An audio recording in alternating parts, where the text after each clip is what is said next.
Middle Path Radio, your #1 online Islamic talk station.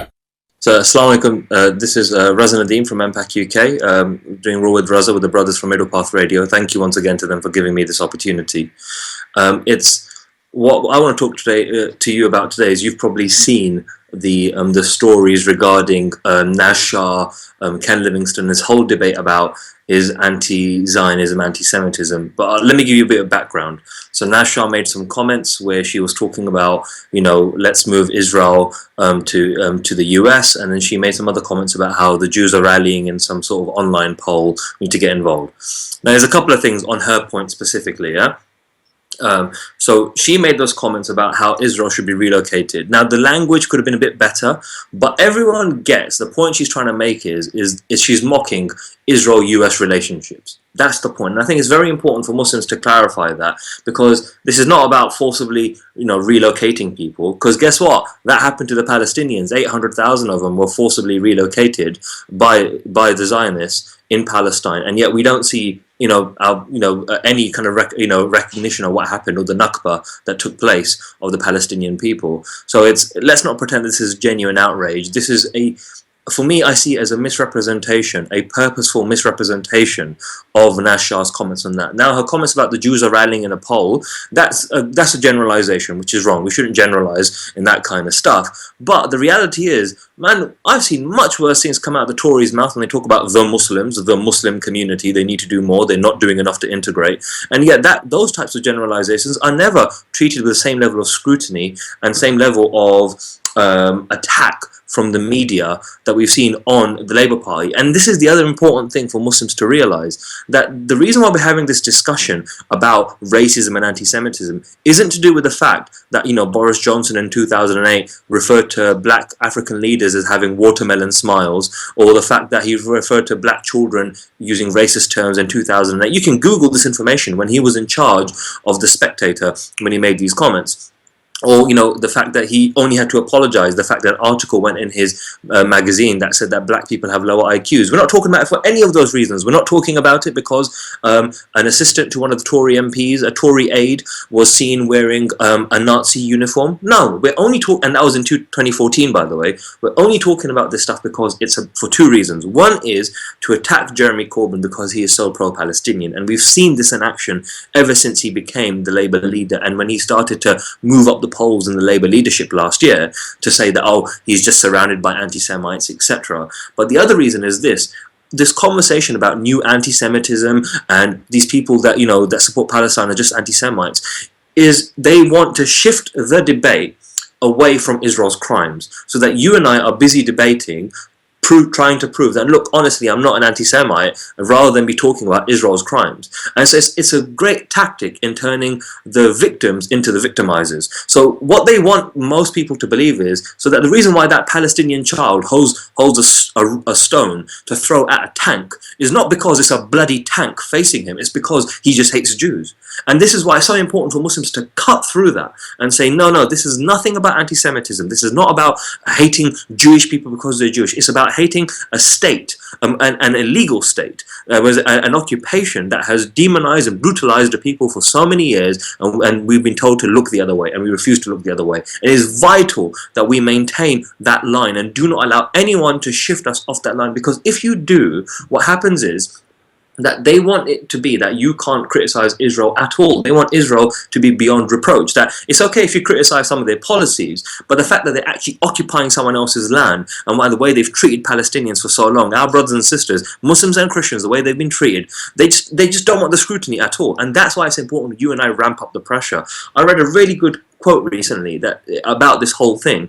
It was saying to Jeremy Corbyn, so Jeremy Corbyn, stop running, because the more you run, the more they'll chase you. And the same thing goes for Muslims, man, that do not run from these issues. Stand, We know what we believe, and what we're standing for is right, which is that we do not support the injustices that the Palestinians are suffering. We do not support Israel for their crimes, and if we're going to go against ISIS for their crimes against humanity, then Israel is much worse than ISIS. And the fact that we're not even allowed to say that without being called anti-Semitic shows that this is actually a blurred conversation. It's not an honest conversation about occupation, about oppression, and that's why we have to stand our ground on this. Don't run. And the thing is, and I say this to Muslims too, that some Muslims think, oh man, but they'll damage my credibility, etc. Man, forget that. That credibility thing, that's in your head. The reality is, if you stand for what's right, people can come and go, people can say, people got mouths for talking, they got eyes for seeing. Man, they'll say what they want, they'll see what they want. But you say the right thing. Say what's true, which is the Palestinians are suffering. They have been victims for so many years. It's ridiculous, the fact that in this day and age, when we talk about British values and being a civilized society, that we can have a people living in open air prison camps, and that fact that people can't even get hospitals are being bombed, children are being used as human shields by the Israeli army, that children are being tortured, that sometimes systematically being targeted, people being killed, etc. I mean, we have nothing to be ashamed of, and we have to go on the offensive. And that's something to learn from the pro-Israel lobby that I think that Muslims, we fail on. And that's this. The reason why the pro-Israel lobby go on the offensive is because they realize you can't actually really defend Israel's crimes. Because if you were to try to defend it, you come across like an apologist for terror. So what they do is rather than say, I will deal with your accusations, instead they say, no, you're only saying this because you're a racist and you're an anti-Semite. And what we have to say is, they say, no, you're not going to shift the goalposts, you're not going to divert this conversation, this is about Palestine. I'd recommend watching a documentary about Norman Finkelstein, one of the great Jewish scholars on this topic, and there's a documentary on YouTube, you can find it, it's called The American Radical, The Trials of Norman Finkelstein. And you see the way they have targeted and harassed that man, but he made a very good point that new anti-Semitism is a farce, because what they're trying to say is this, that you and I, we don't dislike Israel just because it occupies people's land, or it forces women to give birth at checkpoints, or that it kills children, or drops white phosphorus on little babies so that skin burns. No. The only reason why you hate Israel is because you hate Jews.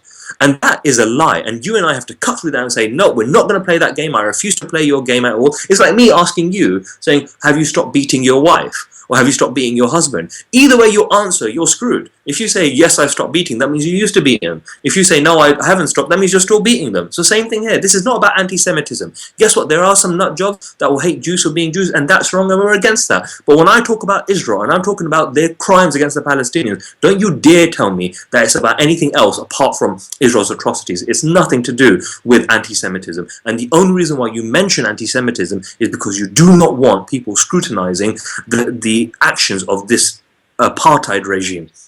And there has to be a firm line on this. Now here's the thing, now you probably also have seen that then Ken Livingstone, the former London mayor, came out defending Naz Shah and said that look, her comments were over the top, but were they anti-Semitic?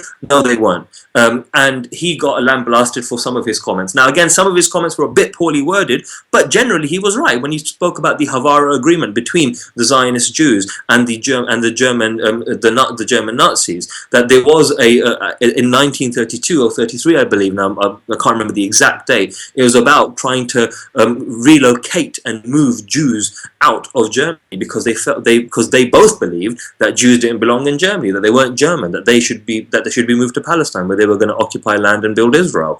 So the thing is, Ken Livingstone's got a lot of stick, and there's been a lot of pressure on Jeremy Corbyn as well to prove that he's tough on anti-Semitism. And the reality is, man, those of you that have known about Jeremy Corbyn for years, because he's been on the scene for years now working on this stuff, we know he's not a racist, and he doesn't even have to prove it, but we can see the intense amount of media pressure. And I would say to Muslims that you and I should be writing and emailing Jeremy Corbyn to show our support and speaking out against those people that try to say criticism of Israel is actually anti-Semitism. Now, another thing that you and I should do is actually criticize Naz Shah, because Naz Shah said, oh, my comments are anti-Semitic and I apologize for that. And that is pathetic, because she just played the propaganda game. Her comments weren't anti-Semitic. They may have been crass, they may have been offensive. For some people, they may have been too crude, but they are not racist comments. And she only said that because she wanted to save her political career. And I think it's important to call that out, that was actually a very pathetic move by Naz Shah, but she forgot two things. One thing, she's a Labour MP when Jeremy Corbyn is leader, and secondly, she she forgot this, she forgot this skin color and the religion. Now, they were never going to tolerate that, mate. Boris Johnson can call black leaders and having watermelon smiles. All he's got to do is say sorry. Your sorry was never enough. And she gave the most groveling apology. So you have to call out the inequality on that too, but criticize Naz Shah because actually she's actually added to the problem by saying, yeah, actually I was being racist. No, you weren't being racist. And you're just saying that because you think it'll get you off the hook. But guess what? It's not got you off the hook. It's actually made matters worse. Now, the other thing that I'd say about this whole thing is that actually I would recommend that Muslims actually, one of the things that we need to do more of is read up more on this topic. So there's a book about the ethnic cleansing of Palestine by Dr. Ilan Pappé, Ilan Ilan, Pappé Pappe. You can find his book online. It's a great he's documented the oppression of the Palestinians and the Nakba, which is actually coming up next week, the commemoration of the Nakba, which is something every Muslim, and if you're involved in a mosque, you should be commemorating, bringing up on the Friday prayers and bringing up on social media. It's vital we do that. But he talks about how, you know, the Palestinians were systematically targeted, abused, and forced out of their homes and killed. So I'd recommend reading that book. But secondly, I'd recommend that get debating with some of these guys on social media against some of the people, some of these trolls, so that you can learn how to debate these arguments. And the final thing I'd say is this. Now, I did a talk yesterday in Batley for some Muslims on how to tackle Islamophobia, and I gave them just some examples. Some of you may have heard of the term called the Hasbara, which is basically an online propaganda unit that tries to justify Israel's crimes. Now, I'd like you to do this. During this video or after watching it, I'd want you to Google Hasbara and look up about how they actually pay Israeli students to sit at a computer for 5 hours at a time some days, and will pay them $2,000 to basically sit at a computer to put up pro-Israeli messages and criticize Palestine and call people anti-Semitic that defend Palestine and criticize Israel.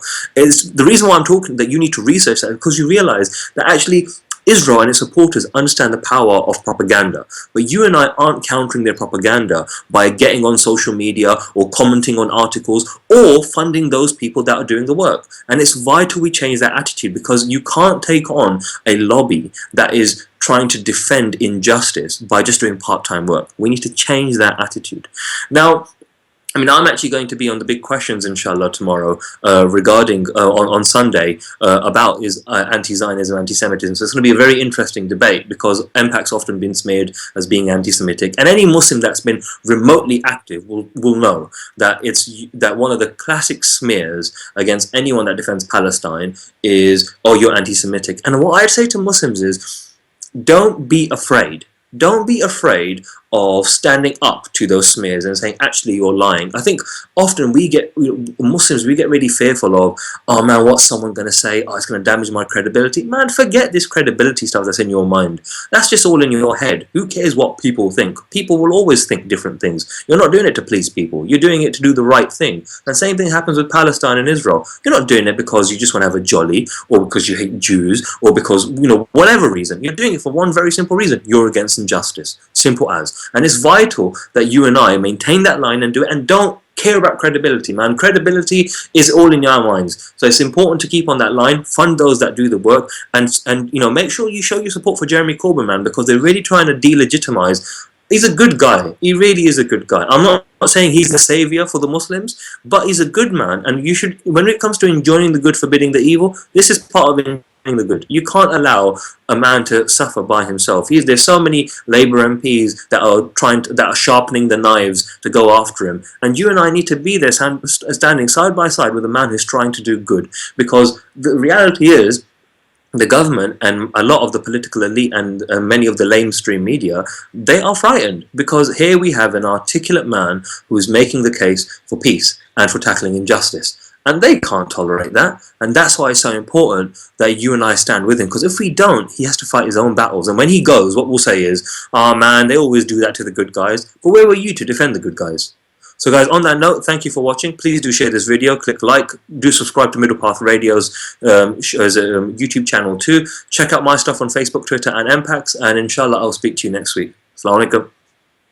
Middle Path Radio, your #1 online Islamic talk station.